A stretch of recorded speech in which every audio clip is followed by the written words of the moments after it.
Hello বন্ধুরা, good morning. নতুন একটা ব্লগে তোমাদের সকলকে স্বাগত জানাচ্ছি। তোমরা সবাই কেমন আছো? আশা করছি তোমরা সবাই ভালো আছো, সুস্থ আছো। আজ হচ্ছে সোমবার, আর সোমবারের সকালবেলা আকাশটা সকাল থেকেই কেমন মেঘলা হয়ে আছে। আর কাল রাত্রেবেলা বেশ 2-3 ফোঁটা ভালোই বৃষ্টি পড়েছে। আর দেখো বাড়ির সামনে যে কলকে গাছটা আছে পুরো ভর্তি কলকে হয়ে আছে। আর তার পাশেই আছে নিম গাছ, যেখানে এখন কচি কচি নিম পাতা বেরোচ্ছে। আর তার পাশেই আমের গাছ আছে, যেই আমের গাছে পুরো বকুলে ভর্তি। জানি না আম হবে কতটা, কারণ যা ঝড় বৃষ্টি টুকিটাকি শুরু হয়েছে এতেই আমের বকুলগুলো ঝরে পড়ে যায়। তো চলো রান্নাঘরে যাওয়া যাক আর আজকে কাজকর্ম শুরু করা যাক। আজকে রান্না করব চিংড়ি মাছের একটা খুব ইজি রেসিপি। আর আজ থেকেই ওর আবার ডেলি রুটিন শুরু হলো। সকাল সকাল ও বেরোবে অফিসে, আর মেয়ে যথারীতি বসে গেছে অনলাইন ক্লাসে। তো দেখা যাক আজকে কি কাজ দেয়, সেই সমস্ত নিয়েও আবার মেয়ের পাশেও বসতে হবে।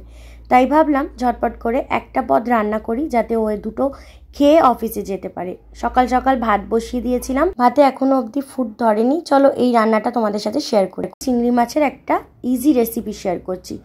আর এই রেসিপিটা আমার মেয়ে খেতে ভীষণ ভালোবাসে, আর খুব কম সময়ের মধ্যে কিন্তু এই চিংড়ির এই রসাটা খুব তাড়াতাড়ি রেডি হয়ে যায়। তো প্রথমেই নুন আর হলুদ দিয়ে মাখিয়ে রেখেছিলাম চিংড়িটা, সেটাকে আগে তেলের মধ্যে ভেজে নিচ্ছি। একটু সময় করে ভাজতে হবে, যাতে চিংড়ি থেকে যে জলটা বেরিয়েছে সেই জলটা যাতে কড়াইতেই শুকিয়ে যায়। দেখো পুরোটা কড়াইয়ের মধ্যে শুকিয়ে এসেছে। এবার চিংড়ি মাছগুলোকে আমি তুলে নেব। খুব একটা কড়া করে কিন্তু আমি চিংড়িটা ভাজিনি, তবে আঁচটা একটু জোরে রেখেছিলাম। এদিকে দেখো ভাত ফুটছে টকবক করে, আর চিংড়ি মাছগুলোকে আমি ভাজা থেকে তুলে নিলাম। আর কড়াইয়ের মধ্যে আর একটু তেল দিলাম, আর দিয়ে দিয়েছিলাম জিরে ফোড়ন। তো এবার আমি প্রথমে একটু পেঁয়াজ কেটে নিয়েছিলাম, সেই কুচো কুচো পেঁয়াজগুলোকে দিয়ে দিচ্ছি। আর পেঁয়াজের সাথে আলুও ডুমু ডুমু করে কেটে রেখেছি। একটু ছোট সাইজের কেটেছি, যেমন ধরো আলু চচ্চড়িতে লাগে ওই রকম, যাতে চটপট করে আলুটা সিদ্ধ হয়ে যায়। তো আলুর সাথে পেঁয়াজটা একেবারে ভাজা ভাজা করে নেব। তারপর মশলা একটা রেডি করেছি, কিন্তু এই মশলারও খুব ঝামেলা কম। তো আলুর আর পেঁয়াজটা হালকা বেশ ভালো লাল লাল ভাজা হয়ে গেছে। এর মধ্যে আমি দিয়ে দিচ্ছি জিঞ্জার গার্লিক পেস্ট, মানে আদা আর রসুনের একটা পেস্ট। আমি সবসময় কিনে রাখি, এমার্জেন্সি পারপাসে কিন্তু আমি এটা ইউজ করি। তো সেটা দিয়ে দিলাম। আর কিছু গুঁড়ো মশলা দেবো। দেখো একটা ছোট্ট বাটির মধ্যে হলুদ গুঁড়ো, জিরে গুঁড়ো আর লঙ্কার গুঁড়ো ঝালের জন্য একসাথে মিশিয়ে নিলাম। দিয়ে এই মেশানো মশলাটা দিয়ে দিলাম। এবার ভালো করে একটু কষাতে হবে, আর খুব বেশি সময় ধরে কষানোর দরকার হবে না।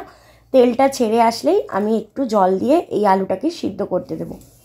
আজকে মেয়ের স্কুলে একটা হ্যান্ডক্রাফট দিয়েছে, তোমাদের সাথে আমি সেটা শর্ট ভিডিওর মাধ্যমে শেয়ার অলরেডি করে দিয়েছি। কিন্তু সকালবেলা বলো তো এটা পাশে বসে তো করা আমার পক্ষে সম্ভবই নয়। তাই ওর বাবাকে বললাম একটু মেয়েটাকে হেল্প করে দাও। তো জোকারটা মেয়েটা আঁকলো, ওর বাবা সুন্দরভাবে কাটিং করে দিল। এখন অনেক কিছু নিয়ে বসেছে। স্ট্র লাগবে, একটা চায়ের কাপের মতন একটা কাপ লাগবে, আরও অনেক কিছু দিয়ে একটা জোকার বানাতে হবে, মানে ফানি জোকার টাইপের, যাতে টাইমটা পাস হয় আর খুব মানে এনজয় করে জিনিসটা করতে পারে। তাই আমি বললাম পুরোটা নিজেই করো, যতটুকু পারবে নিজের মতো চেষ্টা করো। তবে ওর বাবা একটু হেল্প করছে। সকালবেলা পাশে বসে এই সমস্ত করে দেওয়ার মতন সময় কি কারোর থাকে বলো তো? তো দেখো কথা বলতে বলতে ঝোলটাকে বসিয়ে দিলাম, আর দুটো কাঁচা লঙ্কা দিয়ে দিলাম ঝালের জন্য। এদিকে এই যে মেয়ে বসে বসে জোকারটা কাটিং করা হয়ে গেছে, জোকারটাকে কালার করছে। আর এখন আমার ডাইনিং টেবিলের অবস্থাটা ঠিক এরকম। আর পুরো ভিডিওটা আমি তোমাদের সাথে একটা ছোট্ট শর্ট ভিডিওর মাধ্যমে শেয়ার করেছি। তোমরা যারা যারা এখন অবধি সেই শর্ট ভিডিওটা দেখোনি, অবশ্যই দেখে কিন্তু একটা করে কমেন্টস করে দিও।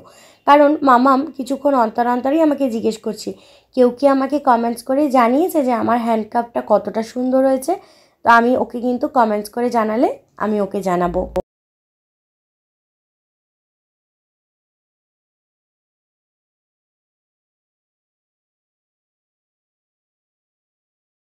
মেয়ের দিকটা একটু ঘুরে এসে রান্নার দিকটা দেখতে এলাম।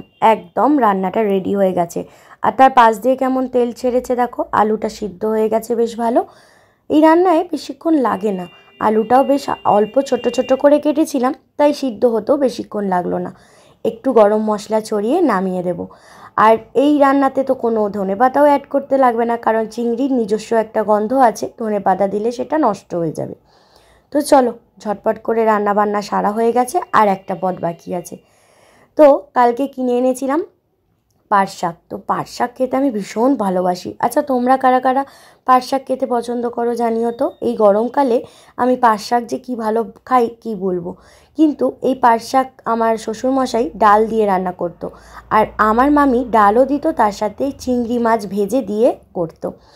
এখানে কিন্তু আমি না ডাল দিয়েছি না চিংড়ি মাছ দিয়েছি, এমনি শুধু শুধুই করছি।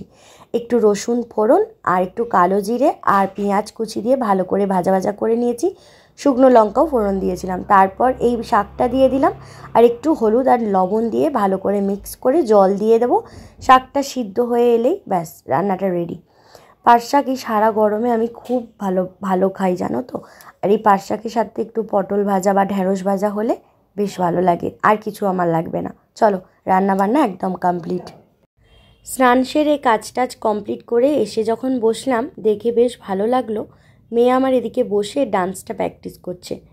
তো চলো আর ভিডিওটা বেশি বড় করছি না, ব্লগটা এইটুকুই রাখলাম। কেমন লাগলো তোমাদের আজকের ব্লগটা কমেন্টস করে অবশ্যই জানিও। আর প্লিজ বন্ধুরা, যদি ভালো লেগে থাকে একটা করে লাইক করে পেজটাকে ফলো করে দিও, আর ইউটিউব চ্যানেল থেকে দেখলে চ্যানেলটাকে সাবস্ক্রাইব করে দিও। চলো কাল দেখা হচ্ছে নতুন ব্লগের সাথে। সবাই ভালো থেকো।